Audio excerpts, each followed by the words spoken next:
boys and girls, it's Little Red Riding Hood, and we're reading Pay Attention Carter Jones by Gary D. Schmidt. And we're on chapter 22 called The Runout. But before we read that, what do you remember from yesterday? Oh, that's right. Carter Jones and Annie and the butler walked Ned around the block, and Annie asked the question, was Dad coming home? And Carter finally had to tell her no. And she asked, was it their fault? And Carter said, no, it's not your fault. And then Mom decided to get pizza that night, and the butler was objecting. He did not like it because it was Italian food. And once he finally tried it, he loved it. Is there something your mommy or daddy or your grandmother, grandfather, aunt, uncle, brother, sister trying to get you to try? You might like it if you try it. Give it a shot. All right, let's read chapter 22, Run Out. Chapter 22, Run Out. If a batsman attempting a run cannot reach the crease before the ball is thrown into it, and the bails are knocked off, then the batsman is out. Any fielder may knock down the bails, and so the batsman is out. When a batsman is run out, his turn is over. It was a hard night. The girls kept waking up, and they would remember, and then they would start to cry. And I would listen to my mother walking down the hall to their bedrooms. The sounds of quiet voices in the dark, soft and sad. Charlie and Emily whispering after my mother left. Annie in their room, and then finally all three of them in my room, carrying blankets and pillows, and Ned and climbing up on my bed, and all of us lying down together. Some sort of tangle. This is not something to tell Billy Colt, remember. Finally falling asleep with someone on top of me, or maybe two someones on top of me, or maybe two someones and a dog on top of me. Waking up a couple of times with lots of breathing in the room, and being happy about all that breathing. Really happy about all that breathing, even Ned's. But it was still a hard night. So when we bundled into the eggplant the next morning, we were pretty sleepy. And it was raining, of course. Not as hard as the Australian tropical thunderstorm. But the wipers were swishing back and forth fast. And the butler had leaned forward to peer through the windshield. We stopped first at St. Michael's to drop off my mother, who was, if you can believe it, leading a meeting to plan the budget for the next year. But for the year after next year, I guess there really is no time to lose. After that, we drove to Longfellow Elementary, and we arrived at the second grade door. The butler got out with his satellite dish umbrella, opened the side door, leaned down, and said, Miss Emily, make good decisions and remember who you are. Of course, I will be here. Of course, I will be here, said the butler, and she hugged him under the umbrella. When we got to the fourth grade door, the butler got out with his satellite dish umbrella, opened the side door, leaned down, and said, Miss Charlotte, make good decisions and remember who you are. She hugged him under the umbrella. When we got to the fifth grade door, the butler got out with his satellite dish umbrella, leaned down, and said, Miss Ann, make good decisions and remember who you are. She hugged him too.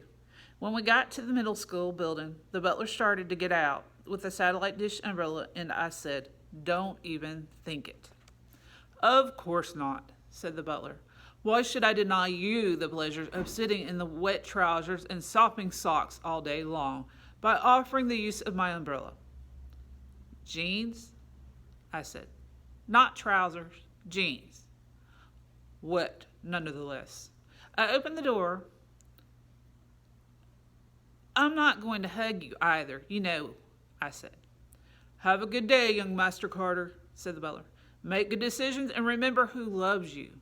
Now, he said something different. He didn't say what he normally says. I looked at him. I thought it was remember who you are. The butler looked back at me. It is the very same thing. It is the very same thing, he said. What? Young Master Carter, when you walk Ned for your mother, when you attend Miss Ann's robotics competition, without observing that such attendance is if you'll pardon the expression, a pain in the glutes when you cheer at Miss Charlotte's football match, even though she barely had a touch. When you accompany your sisters to a Turner Art exhibition. When you take your young sisters to buy dreamsicles. When you appear as an Exhibit A for Miss Emily's Favorite Person of the Week event.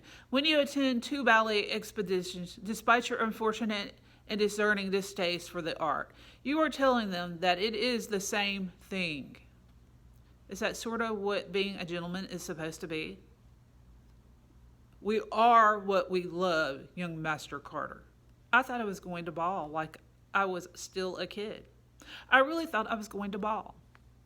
Mr. Bowles Fitzpatrick, You are letting the rain spatter the upholstery,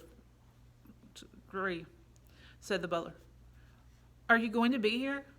As I've already informed your sister, I will be here as usual, he said. That's not what I was going to ask. Which I am aware of.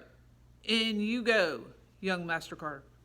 You can be such a pain in the glutes, I said. Which I am also aware of. It is, as I pointed out earlier, one of my skills, the butler said. I ran inside, but I got rained on pretty hard. The rest of the day, I sat in wet jeans and sopping socks. Somehow I kept thinking this was the butler's fault, and somehow all day long I kept remembering who loved me. In the Blue Mountains of Australia, you have to pay attention, you know. If you don't pay attention, anything could happen. Even going to get firewood can be dangerous because of all the slithering snakes. But if you never go to the Blue Mountains of Australia, maybe you'd never learn to pay attention. On the Friday before the match, while I was still remembering who loved me, the school was going kind of crazy, especially in the 8th grade hallway, where all the lockers had Team India or Team Britannica flags taped to them. Every single one of the 8th grade teachers was wearing a white sweater, and so were some of the 6th grade teachers, like Mrs. Harnick, and Mrs. Rubel, and Mrs. Solask, and Mr. Brucus. And Mrs. Harnick decided that for reading that day, she would show a film clip. It was so old, it was in black and white, but it had a Latin teacher playing cricket, and he was really, really good. I know, this is hard to believe. Mrs. Rubel, who wore her white sweater under her lab coat, decided to take a day off from beakers and Bunsen burners to talk about the aerodynamics of the cricket balls and why a ball swerves. And she drew a googly on the board and showed how you could predict the way it would move in the air. I told Billy Colt it wouldn't help him at all.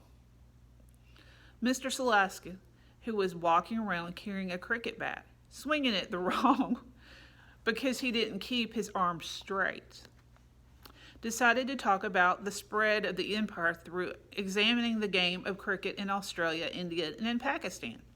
And Mr. Barkis had every single word problem begin with, 2 cricketers took their places at the wickets. At lunch, there were 2 lines. You could choose either fish and chips or butter chicken with curried rice. You can guess which line Team Britannica went to and which one Team India went to. And in the 7th period, when the whole school was released to the gym for the pep rally to pep up the Minutemen for their big Saturday football game against the Seton Badgers, one side of the gym started to chant, Britannia, and the other started to chant, India, right after the Minutemen were introduced. And the Minutemen looked around sort of confused. Coach Karofsky thought it was hilarious. Vice Principal Del Blanco looked kind of mad, but there was nothing he could do. As Longfellow Middle School got pepped up for the first cricket match in its long and glorious history. As the beginning of our last afternoon practice, the butler reminded us that we had to be on the pitch by 7:30 sharp the next morning. We have only 2 hours, he said. And though it is barbarous to shorten a cricket match, in the case of a Longfellow Minuteman, imagine the field belonging more to them than us, with perhaps some justification given the peculiar priorities in sport your country has taken. So 7:30 in the morning without fail. Which side are you rooting for? Young Master Cribbs, said the Butler. I do not root. Pigs root. Hogs root. There are undoubtedly other porcine creatures that root. If perhaps I were inclined to cheer, please note the correct verb, young Master Cribbs. I would suppress the urge in favor of objectively. Does that mean you're not rooting for Team Britannica? Said Sign. In all matters, save the present one, said the Butler. Now shall we get to it? And we did. I bowled and bowled and bowled, and everyone batted.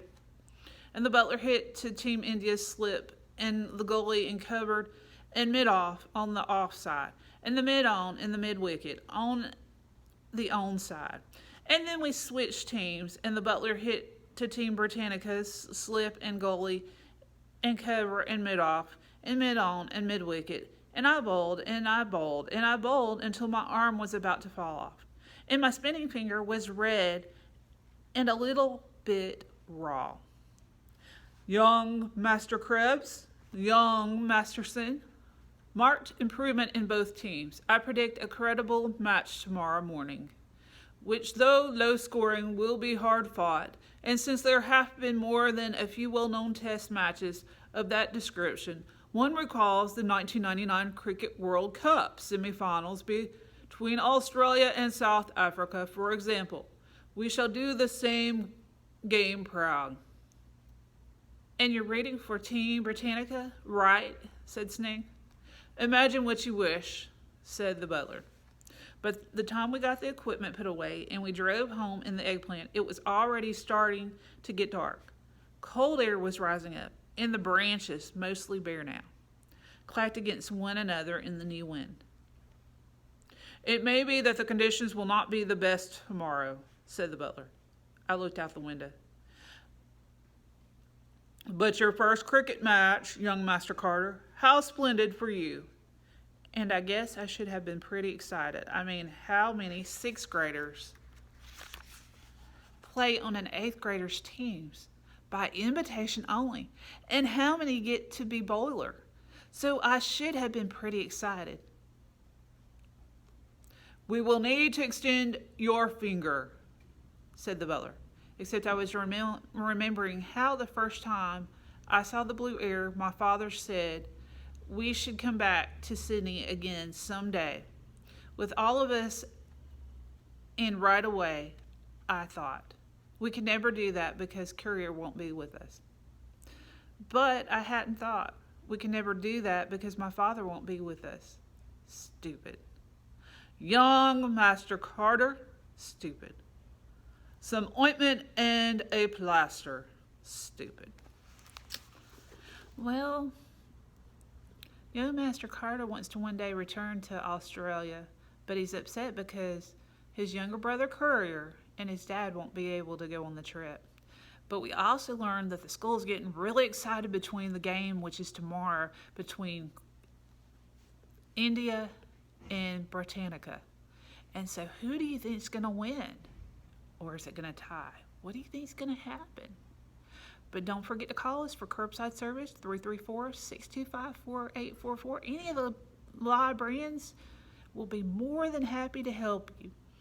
And if you want to place something on hold, go to www.mccpl.lib.al.us and you can look for a book and place it on hold. Just remember, you'll have to wait for a text, phone call, or email before you can come pick it up. And make sure you want to pick it up at Louder. You can change it if you want to pick it up at another location. And then once we contact you, we'll put it in a plastic bag, check it out to you, and put it on the bench out front that says, "Don't let the pigeon drive the bus." And then when you call us, that's when we put it out there. Thank you so much for paying attention and listening to Pay Attention, Carter Jones by Gary D. Smith. Tomorrow's chapter is chapter 23, The Stance. And I can't wait to read it. Bye-bye for now.